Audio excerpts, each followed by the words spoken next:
وسلم. اللهم صل وسلم وبارك على نبينا محمد. அல்லாஹ்வே உடைய கிருபையினால் சிறிது நேரம் ஆக்கம் தொடர்பான செய்திகளை பரிமாறிக்கொள்ளும் பாக்கியத்தினை அல்லாஹ் தந்திருக்கிறார். பேசும் கேட்கும் நல்ல விஷயங்களை வருங்காலங்களில் எடுத்து அமல் செய்யும் நிறைவான பாக்கியத்தை வருவானமாக நமக்கு நசீபாக்க முடிவானார். சங்கைக்குரியவர்களே, உமர் இப்னு கத்தாப் ரலியல்லாஹு தஆலா அவர்கள் பெருமானார் ஸல்லல்லாஹு அலைஹி வஸல்லம் அவர்களோடு இந்த தீனுக்காக வேண்டி பல்வேறு விதமான தியாகங்களை, பல்வேறு விதமான மாற்றங்களை உருவாக்குவதற்கு காரணமாக இருந்தவர். இஸ்லாத்திற்கு கொஞ்சம் காலம் பிந்தி வந்திருந்தாலும் கூட இவர்களுடைய வருகைக்கு பின்பாக இஸ்லாத்தினுடைய வளர்ச்சி என்பது அதிகமானது. நபிகள் நாயகம் ஸல்லல்லாஹு அலைஹி வஸல்லம் அவர்களை எவ்வளவு தூரம் எதிர்த்து நின்றார்களோ அதிலிருந்து 11 மடங்கு நாயகத்தை நேசிக்க ஆரம்பித்தார்கள். இந்த மார்க்கத்தை நேசிக்க ஆரம்பித்தார்கள். தீனை முழுமையாக உள்வாங்கிக் கொண்டார்கள். நபிகள் நாயகம் ஸல்லல்லாஹு அலைஹி வஸல்லம் அவர்கள் உமர் இப்னு கத்தாப் ரலியல்லாஹு தஆலா அவர்களை குறித்து சில நேரங்களில் இப்படி பதிவு செய்தார்கள். உமர் இப்னு கத்தாப் ரலியல்லாஹு தஆலா அவர்களுடைய வார்த்தையும் ரப்பினுடைய வார்த்தையும் பல நேரங்களில் ஒன்றாக இருந்தது என்பதாக பல்வேறு சட்டங்களுடைய வசனங்கள் இறங்கியது உமர் இப்னு கத்தாப் ரலியல்லாஹு தஆலா அவர்களுடைய வார்த்தைக்கு பின்பாக. உதாரணத்திற்கு பர்தாவை எடுத்துக் கொண்டாலும் உமர் இப்னு கத்தாப் ரலியல்லாஹு தஆலா அவர்கள் நாயகத்திடத்திலே கோரிக்கையாக வைத்தார்கள், உங்களுடைய வீட்டு பெண்மணிகள் மறைவாக இருக்க வேண்டும் என்று சொல்லலாம் என்பதாக. பின்னர் அது ஆயத்தாக வசனமாக இறங்கியது. இப்படி நாயகத்தோடு பயணித்திருந்தாலும் பல நேரங்களில் இவர்களுடைய வார்த்தை ரப்பினுடைய வார்த்தைக்கு நிகராக இருந்தது. அதே போன்று அரசியலினுடைய பயணம் என்பது உமர் ரலியல்லாஹு தஆலாவுடைய பயணம் இன்றும் வரலாற்று ஆசிரியர்கள் முதன்மையாக எழுதும் அளவிற்கு மிகப்பெரிய ஆளுமை மிக்கவர்களாக உமர் இப்னு கத்தாப் ரலியல்லாஹு தஆலா அரசியலில் திகழ்ந்தார். எந்த பரிணாமத்தில் நீங்கள் இவர்களை பார்த்தாலும் அதில் மிகப்பெரிய ஆளுமை மிக்கவர்களாக உமர் ரலியல்லாஹு தஆலா அவர்கள் திகழ்ந்திருக்கிறார். அரசியலாக இருந்தாலும் சரி, அடிப்படையான சட்டதிட்டங்களை வகுக்கக்கூடிய விஷயங்களாக இருந்தாலும் சரி, மக்களுக்கு மத்தியில் தீர்வு செய்யக்கூடிய விஷயங்களாக இருந்தாலும் சரி, எல்லா விஷயத்திலும் உமர் ரலியல்லாஹு தஆலா அவருடைய பங்களிப்பு என்பது இந்த மார்க்கத்தில் அதிகமானது. இப்படி ஒரு சூழலில் அவர்களை பார்ப்பதை தாண்டி தங்களுடைய குடும்பத்தில் உமர் ரலியல்லாஹு தஆலா அவருடைய பங்கு என்பது மிக அற்புதமான பங்களிப்பு. தங்களுடைய பிள்ளைகளை எப்படி வளர்த்தார்கள், ஆளாக்கினார்கள் என்பதை நீங்கள் கவனித்தால் நம்முடைய வேலைகள் சிரித்து போகிற அளவிற்கு உமர் ரலியல்லாஹு தஆலா அவர்கள் மார்க்கத்தினுடைய ஒழுக்கத்தில், பண்பாடில் அவர்களுடைய பிள்ளைகளை மிகச் சிறப்பான முறையில் வளர்த்திருந்தார். 3 பிள்ளைகள். அப்துல்லாஹ் என்பதாக ஒரு மகனுடைய பெயர், அப்துல் ரஹ்மான் என்ற ஒரு மகன், ஹப்ஸா என்பதாக ஒரு பெண்மணி. அப்துல்லாஹ் ரலியல்லாஹு தஆலா அவர்கள் சிறு வயதிலிருந்தே இந்த தீனுடைய பணிகளில் மிக அற்புதமான தங்களுடைய பங்களிப்பை முன்வைத்தவர்கள். அப்துல்லாஹ் ரலியல்லாஹு தஆலா நிறைய ஹதீஸ்களை ரிவாயத் செய்திருக்கிறார்கள். சிறு வயதிலேயே பெரும் பெரும் சஹாபாக்களுடைய சபைகளில் இருந்து ஆலோசனை சொல்லும் அளவிற்கு மிக திறம்பட செயல்பட்டவர்கள் அப்துல்லாஹ் ரலியல்லாஹு தஆலா. அதே போன்று அப்துல் ரஹ்மான் ரலியல்லாஹு தஆலா அவர்களை எடுத்துக்கொண்டால் மிக மிக நேர்த்தியான முறையில் ஆளுமை மிக்கவர்களாக பல பகுதிகளில் தங்களுடைய ஆளுமையை வெளிப்படுத்தியவர்கள் அப்துல் ரஹ்மான் ரலியல்லாஹு தஆலா. இப்படி இவர்கள் பெரிய பிள்ளைகளாக தங்களுடைய அதிகாரமிக்கவர்களாக இருக்கக்கூடிய சூழலிலும் கூட ஒரு சிறு தவறை செய்த பொழுது உமர் ரலியல்லாஹு தஆலா தண்டிக்க அவர்கள் தயங்கியதில்லை. ஒருமுறை அப்துல் ரஹ்மான் ரலியல்லாஹு தஆலா அவர்கள் சிரியா நாட்டில் இருக்கிறார்கள். அவர்கள் அங்கு இருக்கக்கூடிய சூழலில் போதையினுடைய வஸ்தி என்பதாக அறியாமல், அதாவது திராட்சை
எல்லோரும் சொன்னார்கள், இஸ்லாத்தில் தீனில் ஒரு முறைதானே தண்டனை அவர்கள் பெற்று விட்டார்கள், ஏன் மீண்டும் நீங்கள் தண்டிக்க வேண்டும் என்பதால்.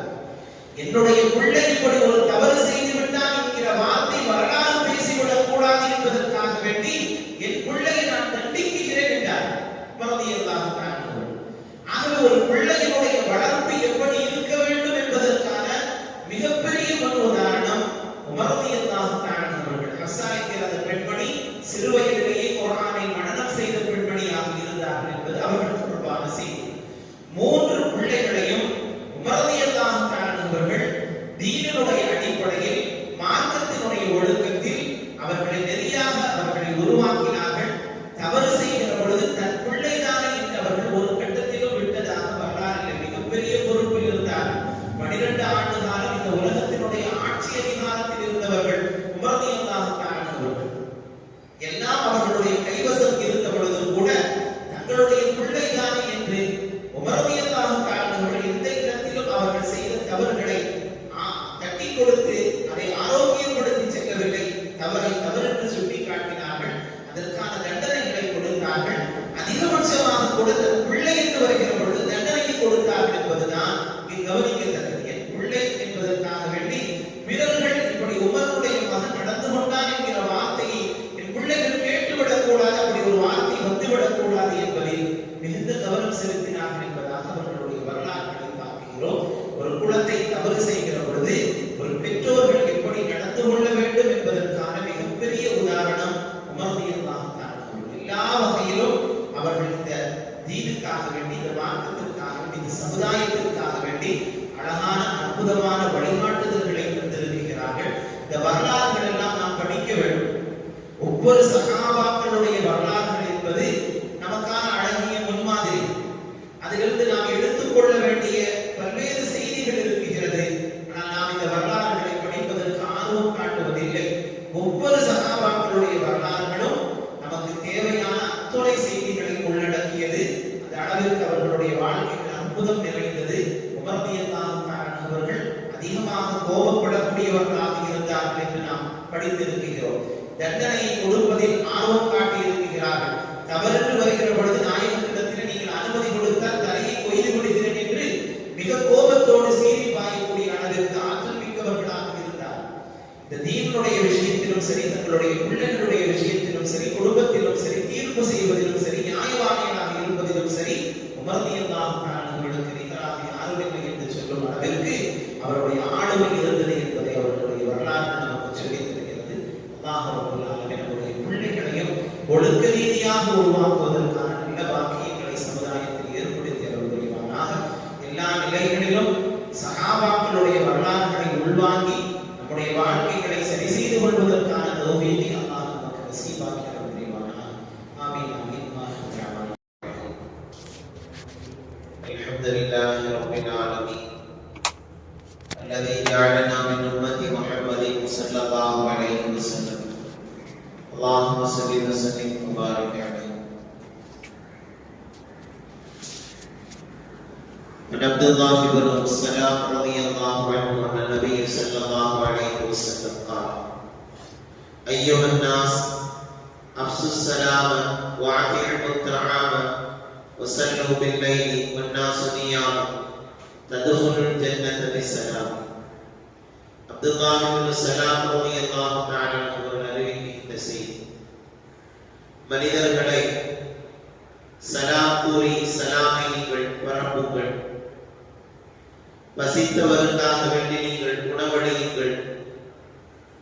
இன்னும் மக்கள் தூங்கிக் கொண்டிருக்கும் நிலையில் நள்ளிரவில் எழுப்பி நீங்கள் தொழுங்கள். இந்த நற்காரியங்களை எல்லாம் நீங்கள் செய்தால் நல்ல விதமாக நீங்கள் சொர்க்கத்தில் நுழைவீர்கள் என்று மாணவி ஸல்லல்லாஹு அலைஹி வஸல்லம் அவர்கள் கூறினார். 3 செய்திகள் இங்கு நமக்கு உபதேசமாக தரப்படுகிறது. ஒருவருக்கொருவர் சலாத்தை கொண்டு முந்துவதும், சலாத்தை பரப்புவதும், சலாத்தை அதிகப்படுத்துவதும், பசித்திருப்பவருக்கு உணவு கொடுப்பதும், இரவு நேரத்தில் தொழுவதும். இந்த 3 நற்காரியங்கள் நம்மிடத்தில் அதிகப்படுகிற பொழுது நாம் நல்ல விதமாக சொர்க்கத்தில் நுழைகிற பாக்கியத்தை அல்லாஹ் தருகிறான் என்பதால் அபூ ஹுரைரா ரலியல்லாஹு தஆலா அவர்கள் அறிவிக்கின்றார்கள், ரமலான் மாதத்திற்கு பின் நோன்புகளில் மிகச் சிறந்தது அல்லாஹ்வின் மாதமான முஹர்ரம் மாதமாகும். கடமையான தொழுகைகளுக்கு பின் தொழுகைகளில் மிகச் சிறந்தது நபிலான வணக்கங்களில் இரவு தொழுகையாகும் என்று நபிகள் நாயகம் ஸல்லல்லாஹு அலைஹி வஸல்லம் அவர்கள் கூறினார். இரவு நேரத்தில் ரப்புக்காக வேண்டி சிறிது நேரம் நின்று வணங்குவது என்பது பல்வேறு விதமான பாக்கியங்களை நமக்கு தரும் என்பதை நேற்றைய தினமும் பல ஹதீஸ்களின் வழியாக நாம் பார்த்தோம். இரவில் நபில் தொழுகை ரகாத் என்பது இரண்டு ரகாத்துகளாகும். சுபஹ் தொழுகை நேரம் வந்துவிடும் என அறிந்தார். ஒரு ரகாத் வித்ர் தொழுங்கள் என்று நபிகள் நாயகம் ஸல்லல்லாஹு அலைஹி வஸல்லம் அவர்கள் கூறினார். ஒற்றைப்படையாக அந்த தொழுகையை நிறைவு செய்வது என்பதும் நாயகத்தினுடைய வழக்கத்தில் இருந்தது என்பதை இங்கே பதிவு செய்கிறார். இன்னும் அபூ ஹுரைரா ரலியல்லாஹு தஆலா அவர்கள் அறிவிப்பார்கள், ஒருவர் தூங்கினால் அந்த மனிதனுடைய பிடரியில் ஷைத்தான் 3 முடிச்சுகளை போடுகிறான். ஒவ்வொரு முடிச்சின் போதும் அவன் சொல்லும் வார்த்தை, உனக்கு நீண்ட இரவு உள்ளது, நீ தூங்குவாயாக. அவன் தூங்கி எழுந்து அல்லாஹ்வை நினைவு கூர்ந்தால் அல்லாஹ் ரப்பல் ஆலமீன் அதில் ஒரு முடிச்சை அவிழ்த்து விடுகிறான். எழுப்பியவுடன் அல்ஹம்துலில்லாஹி அல்லதி அஹ்யானா பஅதமா மாதனா வ இலைஹி நுஷூர் என்று ரப்பை நினைவுபடுத்தி இந்த துஆவை ஓதுவது. அப்படி நாம் செய்கிற பொழுது ஷைத்தான் போட்ட 3 முடிச்சுகளில் ஒரு முடிச்சு அவிழ்க்கப்படுகிறது. இரண்டாவது முடிச்சு அவர் வுது செய்தால் இரண்டாவது முடிச்சும் அவிழ்க்கப்படுகிறது. மூன்றாவதாக அவர் 2 ரகாத்துகளை தொழுது விட்டால் இறுதி முடிச்சும் அவிழ்க்கப்படும். உடனே அந்த மனிதன் சுறுசுறுப்பானவராக மகிழ்ச்சியான மனிதராக அவர் மாறிவிடுகிறார். அவர் தொழவே இல்லை, அவர் எழுப்பவே இல்லை, வுது செய்யவில்லை, ரப்பை நினைவுபடுத்தவில்லை என்று சொன்னால் மன நிம்மதி இல்லாதவராக அவர் மாறிவிடுகிறார், சோம்பேறியாக அவர் ஆகிவிடுகிறார் என்று நபிகள் நாயகம் ஸல்லல்லாஹு அலைஹி வஸல்லம் அவர்கள் கூறினார்கள். காரணம், ஷைத்தான் இரவில் போட்ட 3 முடிச்சுகளும் அவிழ்க்கப்படாததின் காரணத்தினால் அந்த மனிதன் ஷைத்தானுடைய கட்டுப்பாட்டிலேயே இருக்கிறார். அதிலிருந்து அவர் வெளியே வராத காரணத்தினால் அவர் மன நிம்மதி இழப்பதோடு அன்றைய தினம் முழுவதும் சோம்பேறியாக இருக்கக்கூடிய சூழல் அவருக்கு ஏற்பட்டு விடுகிறது என்று நபிகள் நாயகம் ஸல்லல்லாஹு அலைஹி வஸல்லம் கூறுகிறார்.